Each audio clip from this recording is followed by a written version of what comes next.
Olá, investidores! A semana fica marcada pelo assunto política monetária, com decisão de juros pelos principais bancos centrais do mundo, com destaque para os Estados Unidos, China e também, é claro, aqui no Brasil. E para se aprofundar nesse tema, começa agora o nosso Radar da Semana.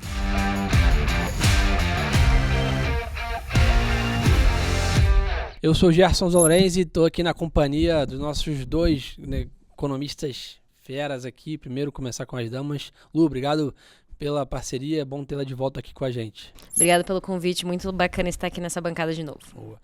E esses aqui você já conhece mais do que eu mesmo, né? Grande Álvaro aqui, já grande parceiro nosso de Morning Calls, longa podcast, longa data. Tudo bem, meu amigo? Bem-vindo aí à nossa bancada. Não, ótimo, legal estar aqui. E ainda mais com a Lu aqui, que também de longa data. De longa data. Acompanhando o cenário macroeconômico, vai ser um papo muito legal. Show. Vamos lá, começar pelos Estados Unidos primeiro. Vimos aí, né, principalmente a decisão, obviamente o mercado já tinha essa precificação de manutenção, mas Sim. O mercado reagiu bem ali com as falas do Powell, né? O que deu pra gente sentir? A gente até estava conversando aqui antes de começar o podcast. Trump tem deixado nossos dias e noites animadas. Agitados, aí. sim. O que deu pra ler aí do Powell, que não deve estar fácil. Se a nossa vida está agitada, imagina dele, né?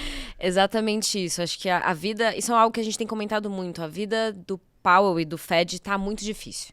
E eu acho que a gente viu isso ontem muito claro nas projeções, né? Então, para lembrar todo mundo, reuniões trimestrais do Fed, eles divulgam as projeções macro, né, de PIB, inflação, expectativa para a taxa de juros.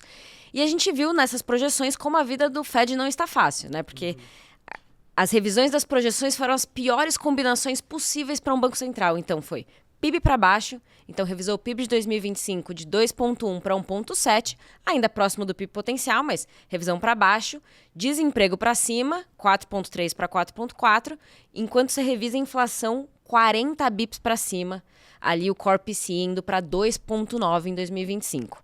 Então é a pior combinação possível, né? Você tem um cenário de uma possível atividade econômica mais fraca, com inflação mais forte, o que o Fed faz no meio de toda essa incerteza, no meio dessa nova guerra tarifária global. Eu acho que um ponto que foi muito interessante de ontem, assim, eu confesso que eu achei a reunião bem em linha com o esperado, tá? Eu não tive nenhuma surpresa na comunicação, achei que o Powell foi até bem franco na press conference, muito mais do que ele já foi anteriormente, às vezes de fugir de perguntas. Acho que ontem ele foi bem franco com o que ele está vendo e com o cenário. Mas acho que o mercado, né, quando viu essa combinação de PIB um pouco mais fraco, desemprego para cima, inflação para cima e mesmo assim a manutenção dos dois cortes, né, porque eles não mudaram as projeções de 2 cortes para esse ano, eu acho que o mercado acabou lendo isso como dovish, ou seja, mesmo com a inflação para cima, o Fed vai ler essa questão tarifária como um choque transitório de preços e aí, consequentemente, eles vão conseguir cortar a taxa de juros 2 vezes esse ano. Então, acho que essa foi a leitura do mercado como dovish. Mas eu confesso que eu não li como dovish nem as projeções e nem a coletiva de imprensa, né? Quando você pega as projeções, você também vê a divisão dos votos dos membros, né? Então, onde cada membro colocou a sua projeção de taxa de juros para esse ano. E apesar da manutenção dos 2 cortes, você vê uma mudança dessa composição. Então, enquanto na última projeção de dezembro você tinha a maior parte dos membros nesses 2 cortes, dessa vez a assimetria está muito mais para menos cortes do que para mais cortes. Então, quando você olha ali que a gente chama de dot plot, né, que são os pontinhos que representam o que cada dirigente anotou como projeção, você só tem 2 membros com mais do que 2 cortes. O restante está tudo 2 cortes para menos.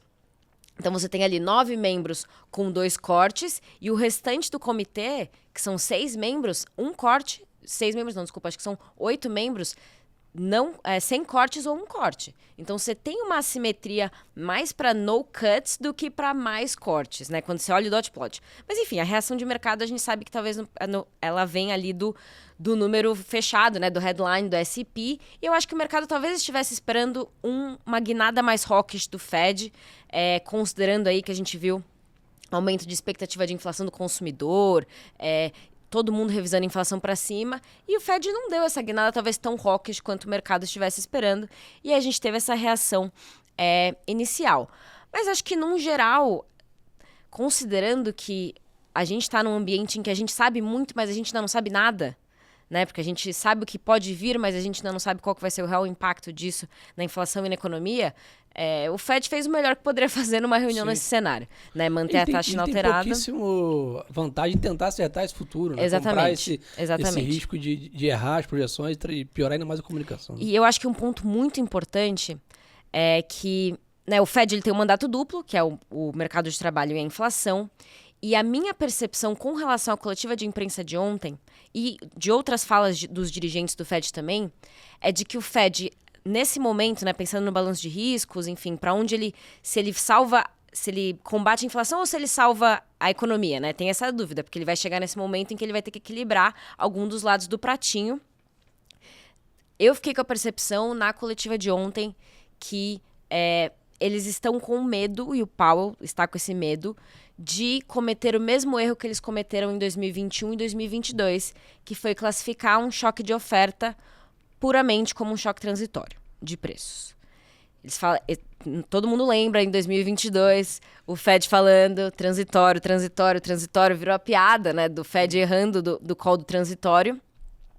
É muito difícil saber, né, essa mudança estrutural, talvez, das cadeias de produtividade global, qual que vai ser o impacto, se isso é transitório ou não, mas eu acho que eles estão, nesse momento, com mais medo de cometer esse mesmo erro, de que a inflação é transitória, e aí se acaba contaminando a inflação inteira, escolhendo pelo mandato da economia, do que levar, talvez, a economia para uma desaceleração mais acentuada. Então, essa é a percepção que eu fiquei, mas no agregado, o mercado acabou lendo como dovish, acho que por eles manterem os cortes de juros a despeito de um cenário pior para a inflação. E, Álvaro, aqui no Brasil a gente teve, né, o Copom basicamente fazendo a decisão que já estava contratada desde até, né, da última gestão. Isso. Mas a grande dúvida era, né, do tom do comunicado sobre as leituras de dados e principalmente o que ia ter de spoiler aí para a reunião de maio. Como é que foi a leitura aqui do juro no Brasil, meu amigo? Tá bom.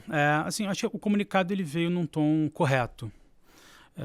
O mercado ele tinha um receio muito grande dessa comunicação vir mais dovish, né? Ou seja, e aí o que é dovish tem múltiplas interpretações. Poderia ser dar mais peso para os dados recentes de atividade econômica, ele poderia retirar a simetria do balanço de riscos, ele poderia não dar nenhum guidance, e se tudo isso viesse em conjunto na comunicação, o mercado não veria com bons olhos, né? O que aconteceu foi o contrário. Então, a comunicação ela trouxe pouca alteração, manteve integralmente a simetria, não teve nenhuma alteração em relação ao parágrafo fiscal, que é um parágrafo bastante preocupado, né, dizendo que as políticas que incentivam o crédito acabam enfraquecendo, né, o canal de transmissão da política monetária. E ele deu ali, acho que 3 pontos importantes. O primeiro ponto foi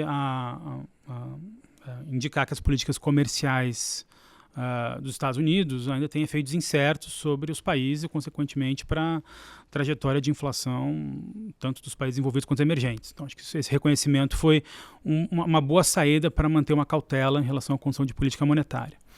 Ele, sim, sinalizou que o Banco Central está vendo esses dados mais recentes de atividade econômica, mas disse que os sinais são incipientes da moderação de crescimento. Então, e ele só falou essa frase. Então, não deu mais peso do que deveria. Citou o que de fato aconteceu, mas não deu mais peso do que deveria. E no último parágrafo ele adicionou, olha, há uma incerteza elevada, há uma desancoragem elevada, e por isso a gente mantém ali o ciclo com um próximo movimento de menor magnitude. Dado que o mercado está precificando hora 50 bases, hora 45, você antever uma menor magnitude abre espaço para o BC ser rock, caso ele queira ser, ou seja, ele ser fronte à curva. Você pode, de repente, chegar em maio das 75, né? Fazer um trabalho mais duro. Isso seria muito positivo para as expectativas. Então, eu acho que o comunicado ele acerta em manter a simetria, ele acerta em dar pouco peso para os dados de atividade econômica e acerta em comprar graus de liberdade, mantendo a sinalização de continuidade do ciclo de aperto monetário. Acho que essa combinação aí fez o Banco Central se sair muito bem na comunicação de ontem. E olhando o Focus ali, parece que a gente pelo menos deu uma estabilizada, né, no que a gente viu numa tendência ali de altas de projeção de inflação, etc. Você acha que isso também tem ajudado um pouco a performance do mercado aqui, e etc? Eu acho que esse primeiro trimestre ajudou porque a gente teve uma apreciação cambial importante, né? Então, o câmbio que o BC usou em janeiro era de R$6, hoje é 5,80. Isso impactou no IPCA projetado para o horizonte relevante, né? Então o BC agora sai de 4% para 3,9%, super desancorado ainda, mas melhora, né? Então qualquer notícia boa já é algo para se comemorar nesse ambiente. Agora, o que a gente está vivendo agora, eu acho que não abre espaço para o Banco Central ser dove, nem se o Banco Central quiser, porque essa combinação de liberação de FGTS, né, repaginação do crédito consignado e agora do envio oficial da proposta da isenção do imposto de renda para quem ganha até R$5.000, ainda que todos esses projetos sejam positivos, isolados no tempo, mas nesse atual momento são projetos que mantêm o ciclo econômico acima do seu potencial, né? Um consumo elevado, um crédito atrativo. E num momento onde você precisa reancorar a expectativa de inflação, não é o melhor momento para você fazer esse tipo de política. Dito isso, que bom de fato que nessas últimas 3, 4 semanas, expectativas de inflação lá de 26, 27 deram uma estagnada. Mas eu não acho que é um jogo ganho. Eu acho que os economistas podem, daqui para frente, incluir esses impactos nas expectativas de inflação. E se a gente tiver novas desancoragens a caminho de maio, de novo, acho que é difícil o BC comunicar um fim de ciclo já em maio. Álvaro, já que a gente está falando de partidos políticos, né, não temos como deixar de falar sobre isso aqui no nosso país, porque obviamente também, né, eu estou ali no mundo da Bolsa e não posso reclamar de nada desse ano aí da performance do mercado.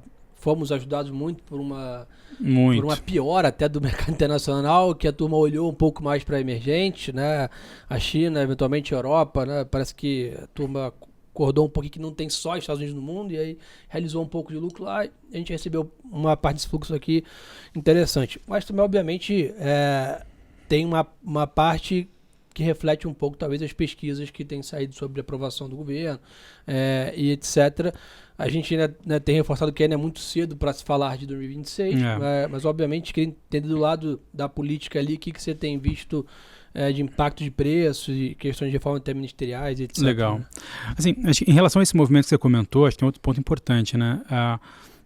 Como a gente é um peer do México, e o México foi muito mais alvo nessa política tarifária do Trump do que a gente, talvez o fluxo, bom, sim, dado que o DXY perdeu força e você tem que agora botar dinheiro em algum emergente latino, então acho que é melhor botar no Brasil do que no México, que a gente é menos alvo nesse momento. Quando os irmãos mais velhos estão brigando, os mais novos se dá bem. É mais ou menos isso. Então acho que a gente acabou de rebote pegando esse fluxo mais forte no início do ano, né? É claro que quando os dados de atividade econômica começaram a aparecer mais fracos, e aí com destaque PIB do quarto trimestre, indústria, serviço e comércio em janeiro, PNAD CAGE de dezembro e janeiro, começou a dar uma maior força na narrativa de desaceleração. E aí, assim, para a atividade, para bolsas deveria ser ruim, mas o mercado começou a interpretar da seguinte forma: poxa, que bom, política monetária está fazendo efeito, né? Assim, finalmente, né? E aí quando a gente viu, quando você observava a divulgação do dado mais fraco com a reação da curva minutos seguintes, era muito clara essa interpretação. Então, eu acho que esse fechamento da curva que a gente tem observado no país nas últimas 3 semanas, além dessa ajuda de fluxo cambial, também tem uma ajuda na nossa interpretação desses dados de atividades mais fracos, né? E aí, com fechamento de curva, pelo efeito de VPL, você tem, obviamente, um valuation, uma precificação melhor dos ativos reais. Os ativos estavam, entre aspas, depreciados super, aqui, né? Na bolsa, patamares super baratos, o câmbio estava estressado, tinha gordura, né? Muita.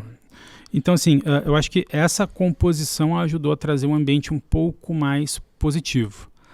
Agora, e aí eu concordo com você, eu acho que quando as pesquisas de popularidade do atual governo começaram a derrapar, né, e talvez dando esperança que talvez uma gestão fiscalmente mais assertiva possa substituir a atual gestão, talvez o mercado possa ser animado um pouco. Acho que também tem um pouco desse ruído aí dentro. Agora, como você falou, é muito difícil, primeiro, antecipar resultados, antecipar esses cenários, porque tem aí 18 meses no caminho, né? E nesses 18 meses, assim, o governo já está apresentando diversas medidas, como eu falei anteriormente, de incentivo ao consumo e ao crédito, né, que são 2 canais de transmissão da política monetária. Como que a expectativa de inflação vai reagir, né? Será que era o momento para fazer isso? Politicamente, talvez, né? Mas o governo, a gente sabe, assim, com essa perda de popularidade, ele dificilmente iria olhar passivamente o ciclo econômico, sentir os efeitos da contração monetária e ver o desemprego subir, a atividade arrefecer, né? Então, eu acho que vão diretamente na aprovação. Exato. Então, assim, acho que o grande receio, acho que, do mercado hoje é ter uma nova esticada, uma desancorada mais forte das expectativas de inflação 26 e 27, e o custo dessa desinflação ficar ainda mais alta para o Banco Central. Tá? Se a gente pegar na curva hoje, o mercado está precificando uma de 50 e uma de 25. Né? E se esse 15% aí, que essa Selic terminal, não for suficiente? O que o Banco Central vai comunicar? Ele vai esticar o horizonte relevante de 6 para 8 trimestres? Mas, poxa, ele vai fazer isso quando ele está com a expectativa completamente desancorada? Isso não é isso não é um moral hazard gigante aí que você tem pela frente? Ele não pode perder a credibilidade, né? Então, assim, e em junho, vale lembrar que ele vai estar ali há alguns meses de ser divulgado que o Banco Central, na sua primeira leitura de meta contínua de inflação, não cumprirá a meta novamente. Então, assim, poxa, é um ambiente bastante difícil, né? Assim, então, assim, acho que a gente teve, sim, um ambiente muito positivo para os preços ativos. Eu acho que os movimentos externos, como você comentou, teve uma ajuda significativa. A atividade doméstica desacelerando, isso é bom, né? Mostra que os instrumentos estão funcionando. Mas o caminho daqui para frente eu acho bem difícil, né? Bem arenoso ainda de navegar.